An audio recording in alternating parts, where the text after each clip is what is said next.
Joe Thomas at CPAC. Thanks again to the Spirit of Virginia, spiritofvirginia.org, like George Mason and Thomas Jefferson and Winsome Sears. A present company included. I said this yesterday. The expression is kick the tires and light the fires. And there may be few people on the docket at CPAC who can do that better than Winsome Sears, our Lieutenant Governor. Winsome, it's so great to see you. How are you doing today? It's good to be here. I tell you, you can feel a lot of energy, and it's good to be among people who, we're just tired of the crap. Tired of the crap. I like that. Crap. Well, and especially this past session of the General Assembly, I don't think it got any more obvious to so many friends of mine who've said, listen, I'm just sick and tired of this. It got to the point where the Senate Democrats just were saying, well, we can't vote for it because it would give Governor Youngkin a win. I'm like, good golly. I think you said it the last time. Governor Youngkin could show up with money and they would say, no, we have to vote against it. Yeah, and it's not about the governor getting a win. His projects were about moving the state forward, moving our children forward, moving road work, moving whatever it was, getting businesses to come here. How is it a win if Virginia wins? But, again, it's just all obstructionist stuff, and we're just tired of it. And that's why we're saying, folks, you have got to vote. And we've got to at least start thinking about getting mail-in ballots. I know it's a bad word for some of you, but we've got to start differently because, listen, the Democrats are voting for 45 days. If we're only voting for one, what's the most likely scenario of winning? Exactly. Because they have all the time in the world to play in that gray area. 5 days. So this was a concern that came up on Thursday morning.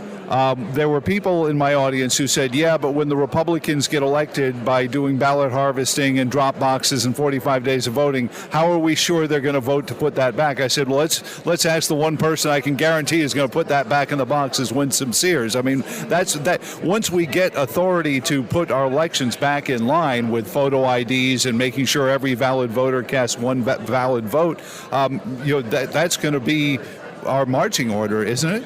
Well, it should be. I mean, that's what we say we're going to do. And if that's what we say we're going to do, then it's up to you, the voter, to keep us in check and to say, this is your promise. Now you have to keep it. So it's just like my ESA bill, my education choice bill for parents. And I knew I'd be fighting Democrats, but I tell you, I did not know that sometimes I'd be fighting my own family. Well, and that's, and I got into that battle a little bit, of course, being with the Virginia Institute for Public Policy. We were part of the Virginia Education Opportunity Alliance behind 1508. And I was pointing out to people that the opponent's bill, the Republican opposition bill, just gave more power to the government bureaucracy to pick and choose who got to tap into these education accounts. Why is something supposedly conservative if it just gives more power to a government bureaucrat? Yeah, and then what you had was some opportunists on the Republican side sending out emails and all of this other nonsense that just absolutely destroyed what we were trying to do. Destroyed what we were trying to do. You can ask for the moon. You're not going to get it. So here's how we fight. We take what we can get and we can save, and then next year we come back and fight.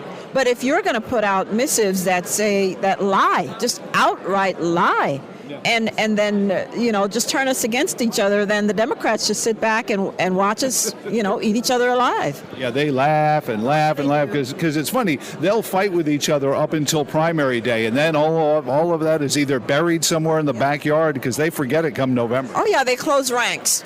They do that so much better than we do. We keep fighting each other even after we win. What is the point? Exactly. That's why we miss you every day. The General Assembly is not in session. I'm glad we're not in session all the time.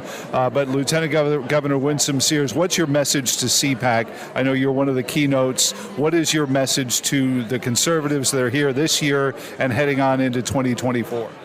Remember this, that there is a verse in the Bible, Esther 4:14, and it says, really, to paraphrase, if you remain silent, help will come from somewhere.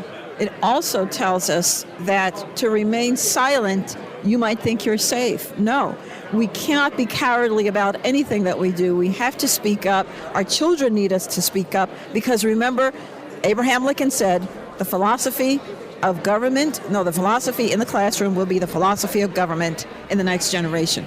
So be aware. We have to get the classrooms right. Thank you for everything you're doing. Thank you so much.